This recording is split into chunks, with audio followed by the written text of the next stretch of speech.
Hello and welcome to Board Game Catalyst. My name is Alex and today I'm going to teach you how to play Tat Cat. It's a 2 to 6 player card game rated for ages 6 and up, plays in about 20 minutes. If you're getting your little ones into the push your luck mechanic, this is a great game to do that with. It consists of a deck of cards with numbers from 0 through 9. The lower value cards are going to have cats pictured on them. These are the cards you want to collect over the course of the game. The higher valued cards are going to have rats pictured on them. You want to try to get rid of these cards. And there are special power cards. I'll go over what these do later. That being said, let's go learn how to play. In Tat Cat, your goal is to have the lowest possible value across your 4 cards at the end of each round.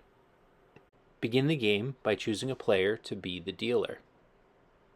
The dealer will deal out 4 cards to each player and place the remaining cards in the middle of the table. Flip over the top card of the deck. It must be a number to begin play. If it is not, shuffle the card back into the deck and reveal a new card. Continue doing this until that card is a number. Each player will then secretly look at the outer cards in front of them and try to remember them for the round. The player to the left of the dealer will begin the round, and play will continue clockwise.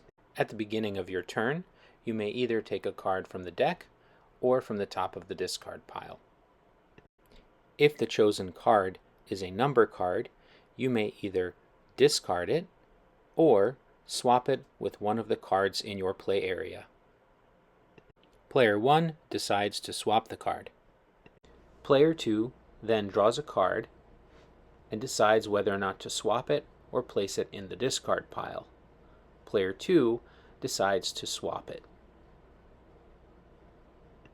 Player 3 draws a card. If the card is a power card, it must be played into the discard pile, and the player can choose to take the action on the card. The peek power allows you to look at any one of your 4 face-down cards. Player 3 decides to look at one of the middle cards. Player 1 draws a card. It is the swap power. Swap allows you to switch one of your face-down cards with the face-down card of another player. Player 1 chooses to swap cards with Player 2. Player 2 draws a card. It's the Draw 2 power. The Draw 2 power lets you take up to 2 additional turns depending on what you choose to do. Player 2 draws their next card and decides whether or not to swap it or discard it. Player 2 decides to discard the card. Because the player did not swap the card and therefore didn't perform an action, Player 2 gets to draw their second card. Because the card picked up is a number card, Player 2 can swap it. Player 3 draws a card. It happens to be another Draw 2. Player 3 then draws the next card, and it happens to be another power.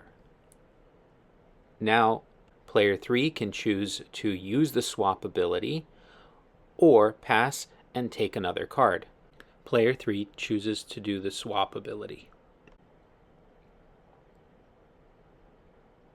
Because Player 3 chose to use the swap ability, they do not get to take another card.